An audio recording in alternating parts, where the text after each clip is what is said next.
Hi there, welcome to yet another episode of the Bonsai Stuff podcast. Scott Martin from Bonsai Matsu. Love it that you're listening, thank you very much.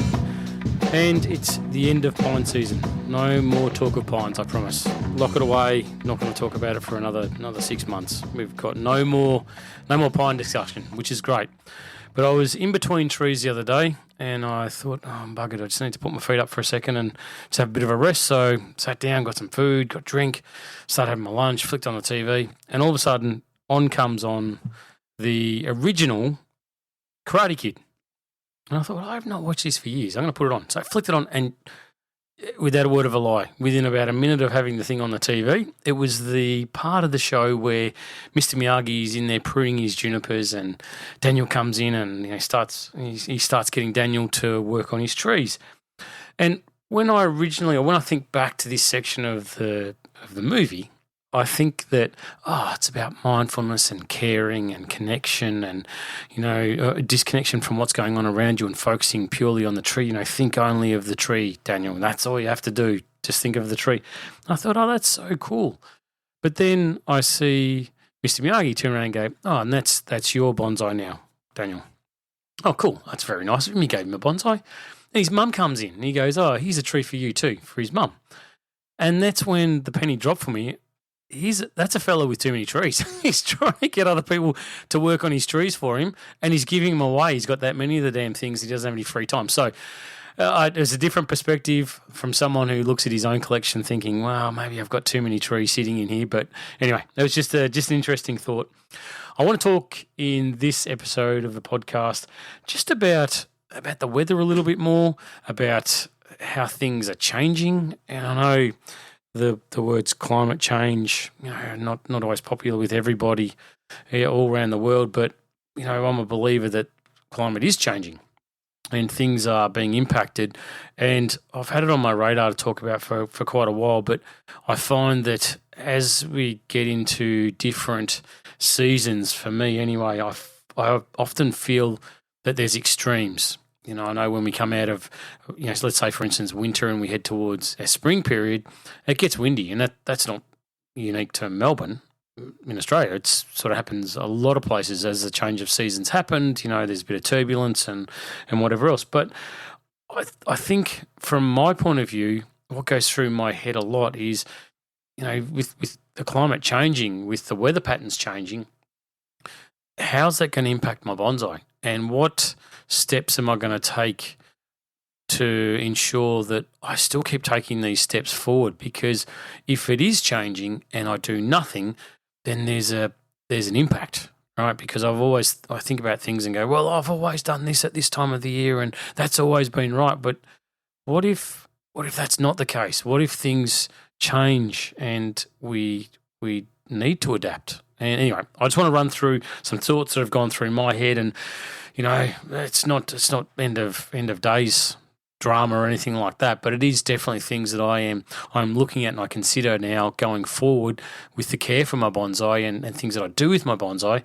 and other people's bonsai, and what I recommend that definitely has an impact based on the potential for things not to be as they have been in the past. So anyway, hopefully you find it interesting. Hopefully you get a few little connections with it, and maybe you just think about things slightly differently going forward with the maintenance and care for your bonsai.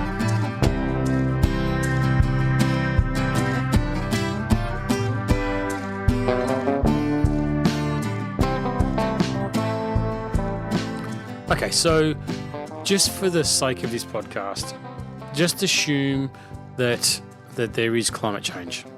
Okay, I speak with my parents, and my parents don't always believe that there's climate change. There's always been extreme heat. There's always been extreme cold. There's always been storms. There's always been wind, and yeah, there has been. There definitely has been. But for me, and statistically, it's sort of starting to see things that their frequency is increasing and the severity of these things is increasing. So while it has happened historically, and this is not, I don't want to get into an argument or a debate or open up a can of worms with anybody. That's definitely not what this is about. This is meant to be something positive and a different mindset, I suppose, that you can think about with your trees going forward, and just ask some little questions. But if it is getting more extreme and it is becoming more damaging when there is wind, instead of, gusts up to 90 k's an hour, maybe they gust up to 110. When there's flooding events, maybe they go for 4 or 5 days, and the height of the flooding gets a lot higher than what it was in the past. I've heard stories about beautiful bonsai people in parts of Australia that have had their collections washed away, whereas they've lived in locations for a long period of time, never had issues with flooding, and all of a sudden now you're talking about loss of collections based on these weather events that happen. So, I'm not asking you to be a convert. I'm not trying to push any buttons on anyone that's maybe doesn't believe that there is. But what I want you to think of is that if there are changes, if this change in climate affects growing periods, then how does that affect us and how we look after our trees? Like, we all love our trees. Like, if you've listened to, what are we now? We're episode 26 on season 7. If you're 7 years into this podcast and 26 episodes this year alone, then I know you love your trees. You love them as much as I love my trees. Hopefully you love them more, but I don't think that's possible. But, I think about it from my point of view that if, I've always said that my fundamental approach to something like fertilising. Let's talk about fertilising. If I'm fertilising my trees, spring and autumn, really heavy fertilising. I'm fertilising heavy in autumn, fertilising differently based on stage of development in spring, but give or take, right? There's fertilising being done during that spring period as well. And for me, like, the change of season has always been based on dates, which I know in different parts of the world that is not the case. It's based maybe on moons or periods of time or whatever it is. But from my perspective, I think that this growing period of, let's say, spring, because that's the next one I'm going to come to, I've got to think about when that starts from the point of view of based on what the trees are doing, as opposed to what day it is on the calendar. So you got to look at things and think, okay, so if it's late in winter, you're into your last month of winter. Let's say that the weather starts getting warmer. Daylight hours shouldn't change. They're going to be exactly the same. That's based on time. That's not going to vary. But what if the weather starts to kick on a bit earlier and things all start to push out open? Does that mean that the growing period is going to be longer? Or at the other end of it, at the other end of spring, if we start getting more extreme heat, is that going to therefore shorten the growing period that we have? Because once it starts getting too hot, and it varies for different species, but once it gets too hot, trees will go into a dormant period based on the temperature, because it's just a safety mechanism for the trees. There's no point. They're not stupid. They're not going to grow when it's scorching hot, because they know that it'll just damage the fresh foliage. It hasn't developed a waxy coating to protect it from being burnt by the sun. So if let's say we have a longer winter period, a colder period. Yeah, sure, daylight hours are kicking on board, but the actual heat doesn't come in for a lot longer, but then we suddenly get hotter a lot quicker. Does that mean that our growing period then is going to be reduced?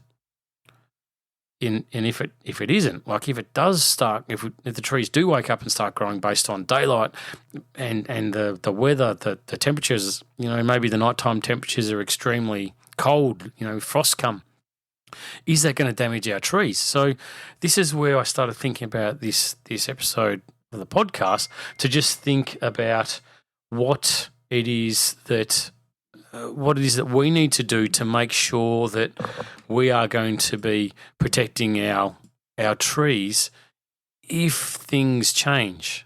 So, and that's what I'm talking about now, because we've got time before spring gets here. We've still got 3 months before spring starts. So therefore, is it time to look at some kind of different shelter or some kind of different approach to things? For me, coming back to the fertilising thing, if I look at the longer term forecast as we head in towards the spring period, spring and the calendar I just ticked over, then I really should be looking at what the temperature forecast is as well, to say, well, if I start offering nitrogen to these plants, and they start pushing all this growth out, but I know that the weather is going to be disgustingly cold and the trees are going to be damaged, all that new growth that the tree is going to start pushing, am I better off holding off a little bit longer with the trees with fertilising? I really don't want to go and push them too hard and have something grow that then is going to get damaged.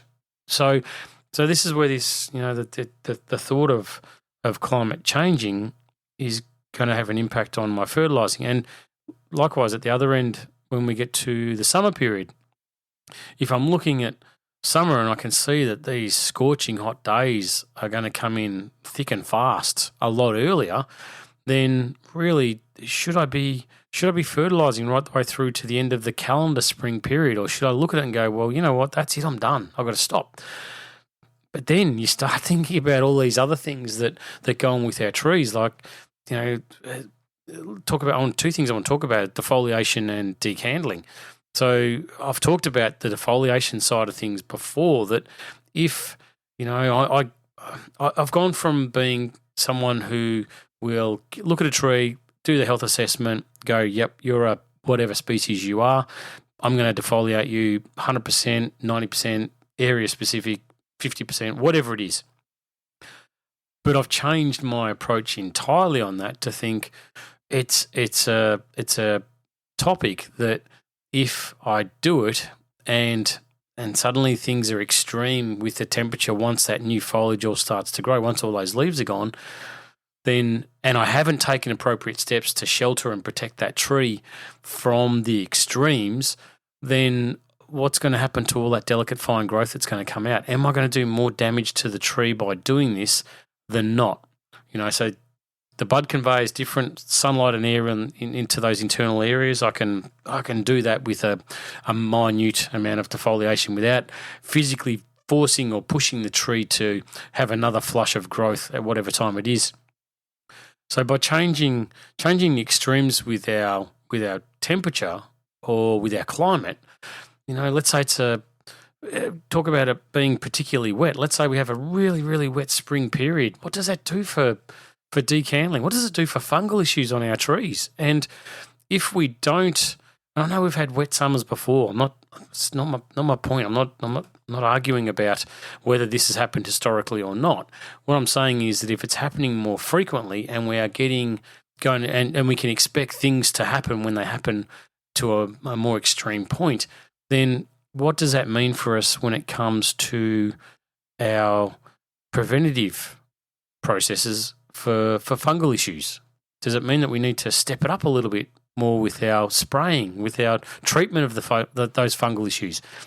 If we don't, what's the downside to sitting there twiddling our thumbs and maybe putting our head in the sand a little bit and going, well, it's going to be okay because historically we've always had rain in spring. Yeah, sure we have, but maybe instead of it being X amount, maybe it's double that. What does that do for the growth rate on our trees? I think there's just a lot of factors that need to be taken into account. Like from my point of view, I look at it right now and think, do I need to build a better system to help protect my trees from the extremes? Is what I've got adequate, or am I going to get caught by surprise? Is something going to catch me out? Last year when I had certain trees in certain areas of my yard, they might have done okay, but did they do great? Did they do as I expected them to do? Or were there periods of time where I went, oh, that's probably a bit exposed where that is? And if it was like that, then what do I need to do now during the period before we get to those extremes of the heat? I'm using heat as the example in this case, but it could be extremes of cold as well. Freezing periods for extended time. If that's the case, then what steps do you need to take now to make sure that you're in front of it, that you can, if let's say it's a retractable shade cloth cover or a top that you can put some bamboo on or something like that, whatever it is, it looks nice, but how functional is it going to be? And is it something that you can easily go, wow, they've just put out the forecast, the next 3 nights have got frost warnings and we're we're already a month into spring, but there's still frost happening on the trees. Are you going to be able to protect your trees from those extremes that are possibly coming?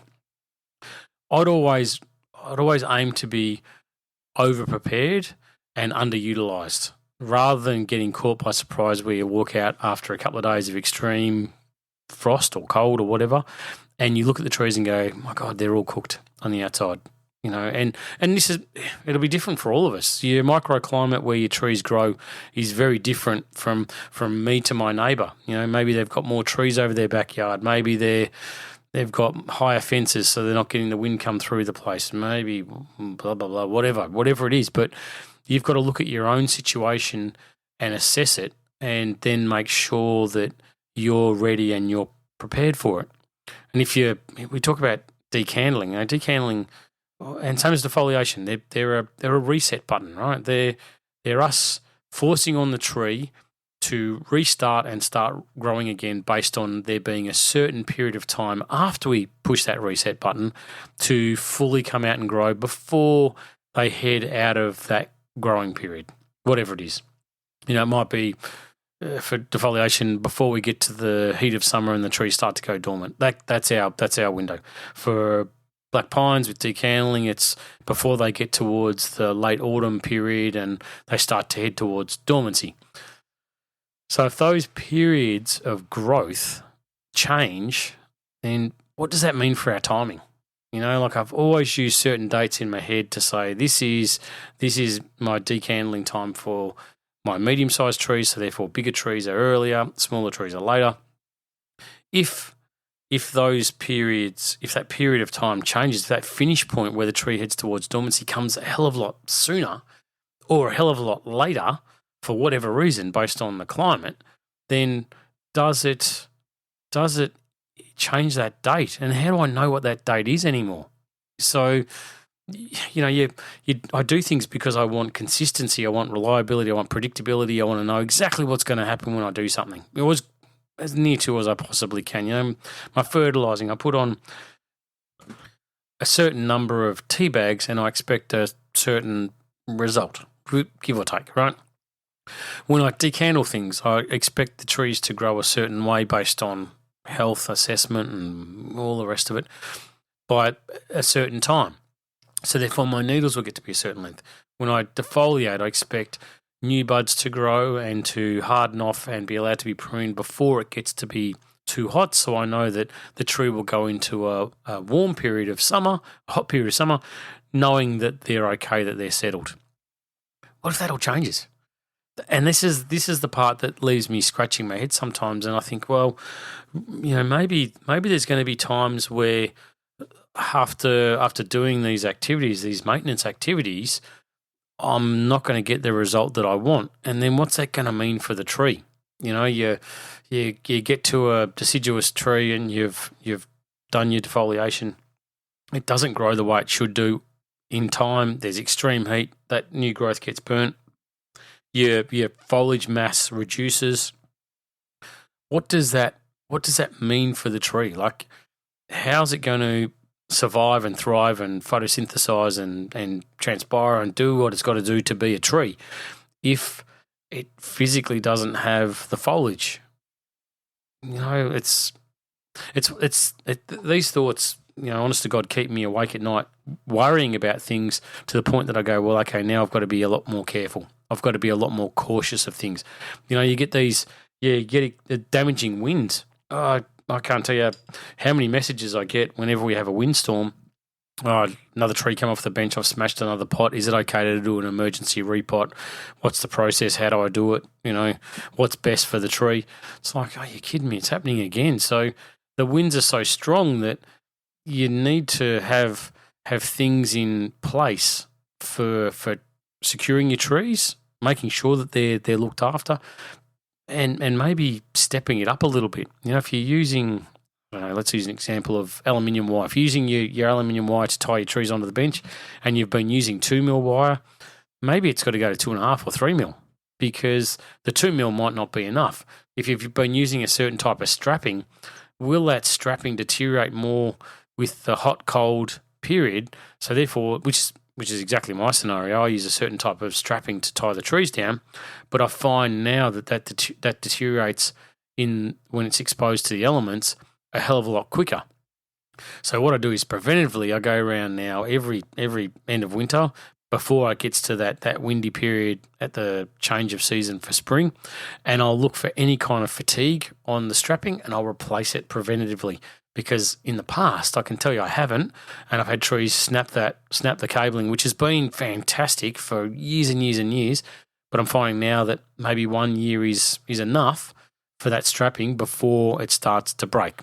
It could be manufacturing, it could be lots of things, but really the key thing for me is that I've got to make sure that I'm not walking out there, crying into my cup of tea in the morning going, oh my God, there's another tree that's blown over. It's like, okay, I've got to be on the front foot and I've got to allow for the unknown, for this change of weather, and I've got to step things up around my yard to make sure that I'm in front of it. I want to be ahead of it. I want to think about what I need to do to protect the trees to the best of my ability. And every time I have a weakness or a flaw or something go wrong and I get caught by surprise, then that only happens once. If wind is torn down a certain part of the yard, well then, is there some way I can block that wind? Or can I put in some kind of shelter, or do I need to step up the tie down methods that I'm using on trees in that area? So rather than maybe one strap, maybe it's a strap plus a piece of 3mm aluminium wire that goes onto that tree to make sure that it's not going to be affected again. Catch me once, that's fine. You're not going to get me twice. There's definitely no way. Anyway, so I want to draw a breath now and have a glass of water, because there's more to talk about and it is important, and hopefully you can see that I'm not trying to bash anyone about climate change. I'm trying to think about it from our trees' perspective and what we need to stop doing automatically and change the way that we are caring for our trees.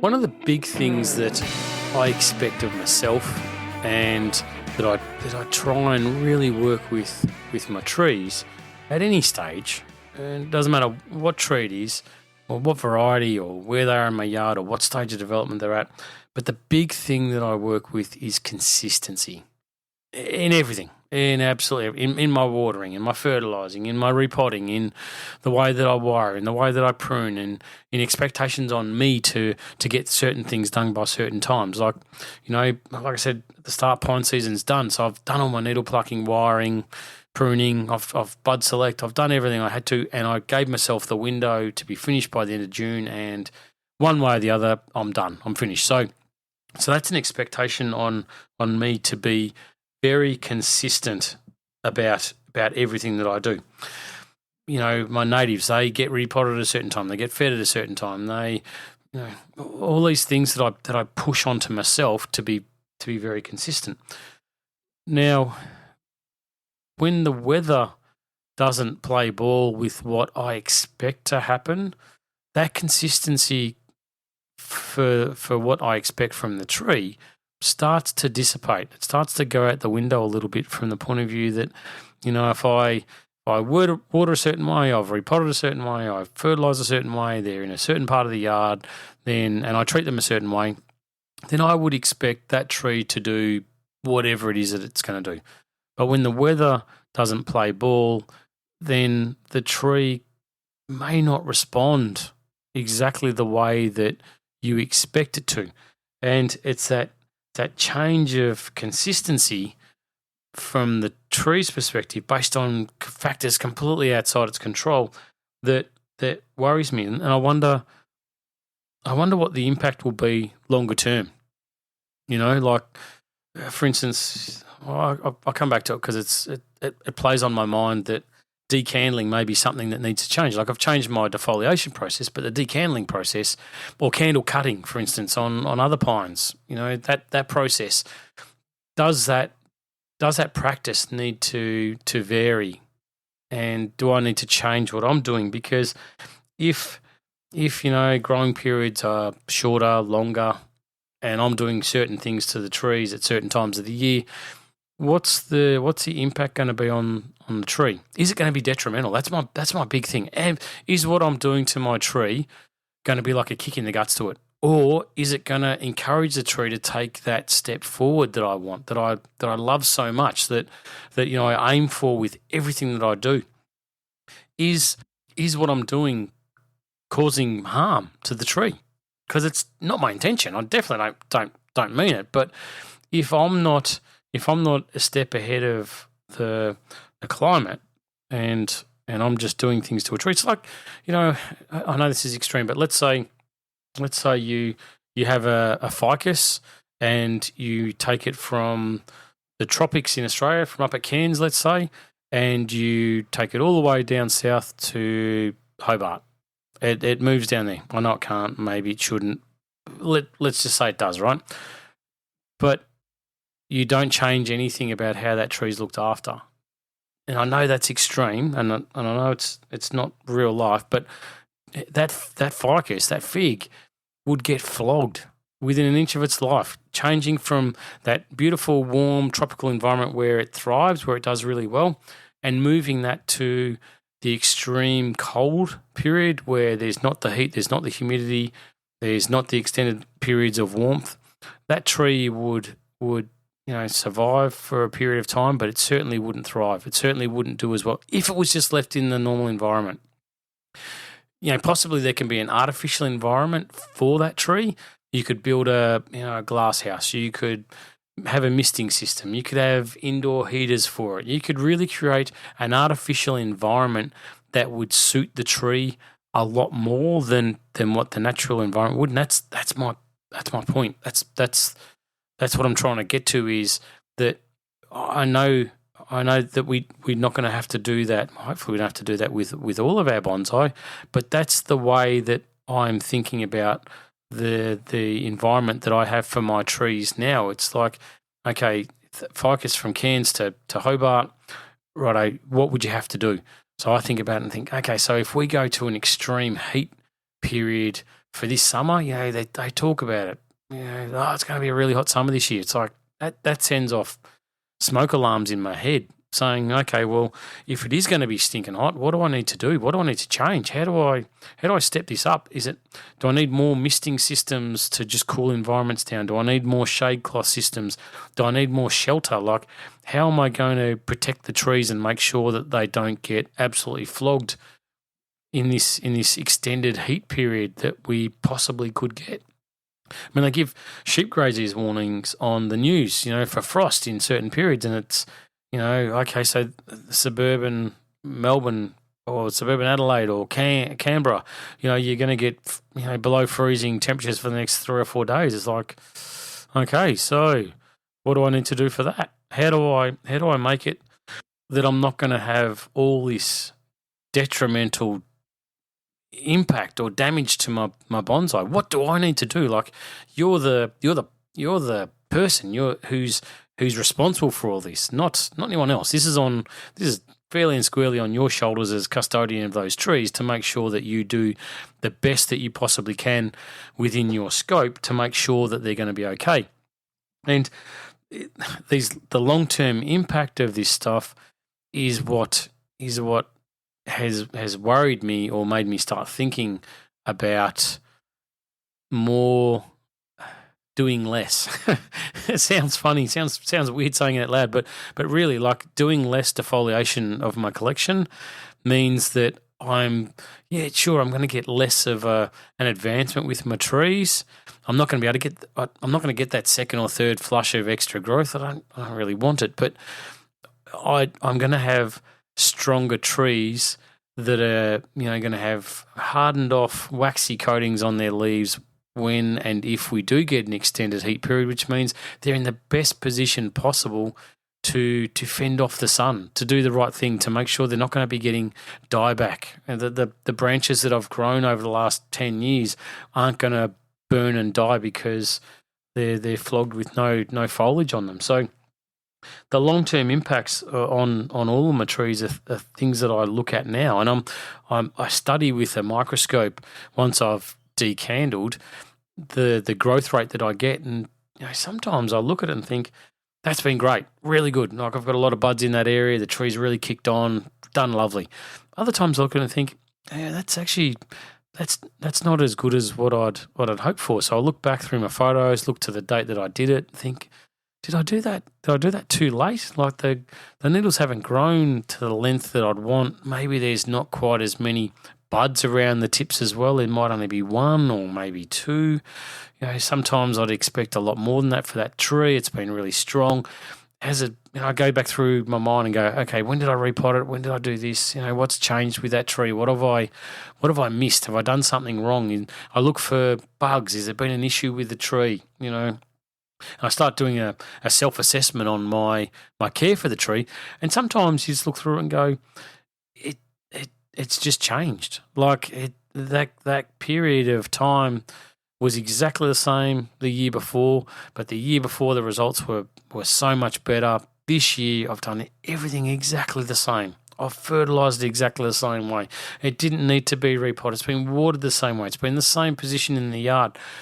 Timing of doing it all has been absolutely the same, but it's maybe not responded quite like I had expected. So it wasn't as predictable. So then I start thinking, okay, so what's the longer term impact that this is going to have? If it hasn't grown brilliantly after the process last year, then what do I do this year? Do I do it a little bit earlier? Do I not do it? Like, assess the health of the tree at the time. Of course, I'm going to do that, but do I need to start flagging things saying, okay, well, now I need to push the decandling for a few of these trees that are being adversely affected to different periods of time. So anyway, in my notes I made for this is the processes that I do, is the timing for it changing every year? Is it now a moving target where sometimes you'll throw the dart at the board and you'll get the bullseye, other times you'll throw the dart exactly the same way at the board and you'll miss completely. And that's my greatest concern, is that I'm super mindful that we're not at, like I said, I'm not at disaster stages, but it's food for thought, and it's something that I think we all need to talk about. Is we expect a certain consistency from our trees, and sometimes there's a lot that's outside our control for the environment that our trees are in our backyards. There's a lot that's outside our control that really we can protect them from extremes, but we can't change the climate. We can shelter them, we can tie them down, we can do all that sort of stuff, but can we make them grow a certain way based on what the climate is? We just can't. And excessively wet springs are not great for your trees. Excessively hot summers aren't great for your trees. Below freezing temperatures for certain species that normally don't have to incur that, based on where I am, to get that freezing coming and going all the time, they don't handle that sort of stuff as well as what you'd expect. So it's just an entire thought process that needs to just be considered. Don't go throwing the baby out with the bathwater. There's no reason to throw your hands in the air and go, that's it, I'm done, I'm never doing whatever it is I'm doing. But just be mindful that the climate it always has had an impact. It is changing. It is becoming more extreme. Yeah, sure, we've had it all in the past, but it's sharper and faster and harder and hotter and colder and windier and wetter and whatever else on a far more consistent basis. So we need to make sure that we're adapting. We're doing the very best that we possibly can to make sure that these beautiful trees we have in our custody, in our control, continue to become the beautiful butterflies that they deserve to be.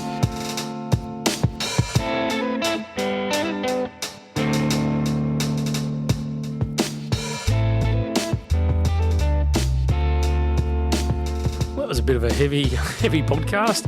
I have been wanting to talk about it for a long time though, because it is something which crosses my radar all the time. I seem to be stuck on on weather apps and weather channels and stuff like that, and looking for patterns and things, and planning for the future, and looking somewhere down the track if there's things that I need to do. And it is something that, my trees are all doing great. Things aren't dying because of a cold night or anything like that, but it's just, when you get to a point with my trees, I try and be as perfect as I possibly can, and I really want the trees to do as well as they possibly can, and that means for me changing and doing things a little differently when I get these extremes. So be it, because I still want the trees to take a step forward, and when they don't, I do the review and the analysis and have a look at it and go, well, why? What's happened? And then you suddenly go, well, I've done everything I possibly can. Maybe it was just a wetter period for the tree. Maybe the roots inside that pot didn't do quite as well as what they had, which then resulted in something else being affected from it. So there's a lot we can't control. There are things we can control, but it's just a matter of being aware of it. And to finish up the podcast, I want to flash back to Mr. Miyagi. Don't be Mr. Miyagi with too many trees. If you find yourself inundated and not able to keep up with the work, we don't all get Daniel to come around and prune our trees, and you can't go giving trees to his mum. Make sure that you maintain your collection within your scope, within your ability to maintain and care for it, because that's when you'll get those gems. That's when you'll find that your trees accelerate and you get that magnificent tree that is so close to being perfect. It's not funny. When you've got squeens of trees, you'll have a lot of very average trees with a lot of potential, but you won't have enough that are going to be at that pinnacle of exactly what's going to make you very happy and make you want to spend more time with your trees. So anyway, thanks for listening in. Love the company. Thanks subscribers too. If I haven't mentioned you for the last couple, but you mean the world to me, and you keep these podcasts rolling. So thank you very much. I dearly love you all. Until next time, as always, happy bonsai.